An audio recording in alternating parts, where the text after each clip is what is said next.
What is up, mathletes? Welcome back to another episode of Math with Dr. Math. And today we're going to be looking at this mid-segment theorem for triangles and trapezoids, all right?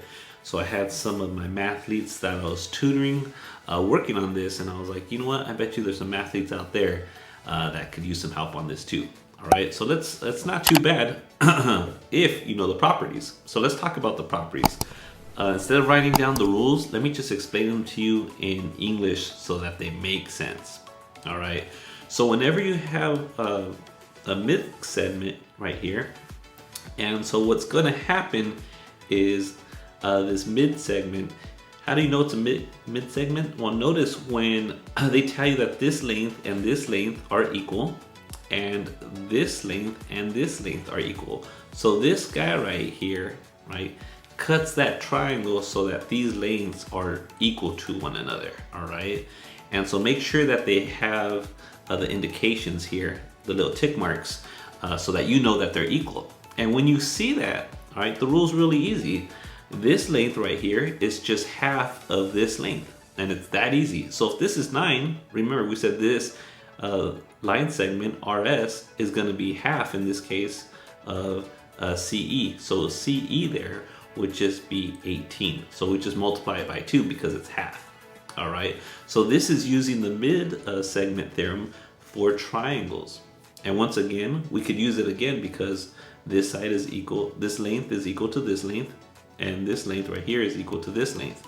So this line right here, right, split both of these in half, all right, into 2 equal parts.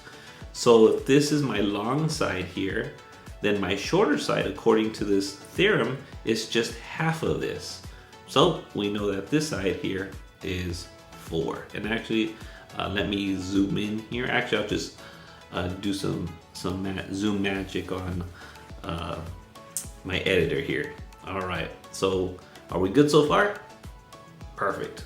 All right, so what happens, it's really easy when we have numbers, but what happens when we have expressions like this? So let's look at number 3 here. All right, so we have some expressions. We know what to do.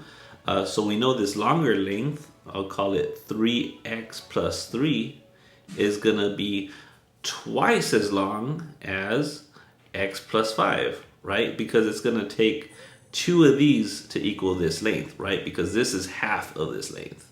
So that's why you multiply the shorter side by 2, right? That's what the theorem's telling us. And so now we have an equation here that we could solve. So just using some algebra, right? Distribute. You're left with 3x plus 3 equals 2x plus 10. And then we just solve. So we subtract 3 from both sides, subtract 2x from both sides.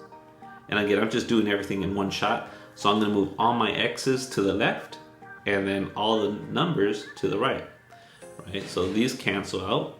So, and these cancel out, so you're left with x equaling 7. And notice for this problem, they just want us to find x, right? I know a lot of you are still looking for your x. All right, and if you wanted to know these distances, we could always just plug in that 7 and then find those lengths, right? And so if I plugged in the 7 right there, I'll get a length of 12, and that means this better be 24, right? Because it should be twice as long. So 7 times 3 is 21, plus 3 gives us that length of 24. So again, we didn't have to do that, but we're just verifying that.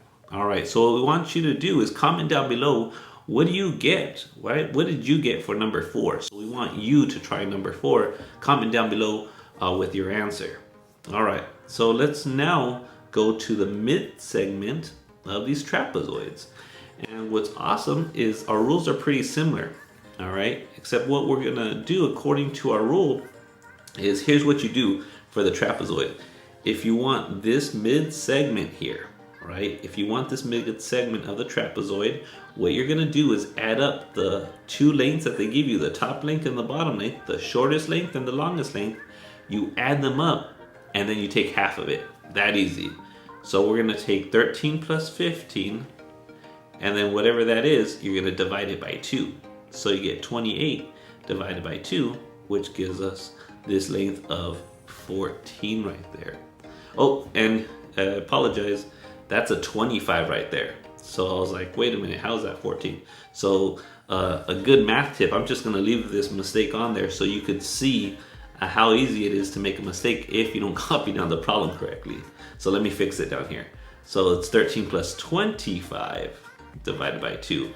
And if you're doing this on the calculator, make sure you hit enter first and then divide that answer by 2. Because if not, what your calculator is going to do is it's going to only divide the 25 by 2. So there's a pro tip. Some of you know exactly what I'm talking about. You've come across those errors. So we're left with 38 divided by 2. All right, much different, 19. So I'll change that 4 to a 9 right there. All right, cool. And that makes a lot more sense there. And all we're doing essentially is taking the average. So what we want you to do is try number 6 and comment down below, what did you get for number 6? All right, so now let's jump into number 7 and 8. So I'll do number 7 and you do number 8. All right, so for number 7, we said we're gonna add these two. So we're gonna add 12 plus 6 and we're gonna divide that by 2. And that better equal the 6x minus 3. And I'll put this in parentheses. Just so we know, if you're using a calculator, put the top in parentheses if you want to enter everything in one shot. All right, so you get 18 divided by 2, which is 9, equals 6x minus 3. So we get 9 equals 6x minus 3.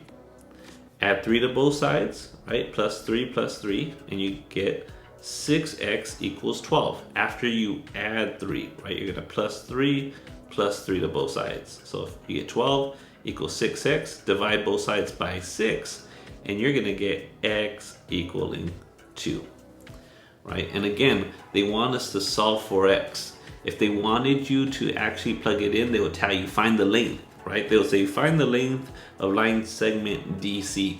So make sure that you always read the instructions so that you're doing exactly what they want, all right? And so like we said, we need you to get that exercise in. Boom, you try number 8 and comment down below, what did you get for number 8, right? And again, use this model right here and I think you're gonna do very well. Let's double check, make sure there's nothing else on this worksheet. Nope, and that's it. So hopefully this made sense. Hopefully it was helpful, and tell your friends about us, mathletes, and we hope to see you in our next video. Peace. All right, mathletes, thanks for watching. And again, if you like this video, we have some other videos that we think you might enjoy. Thanks for watching, and we'll see you guys next time.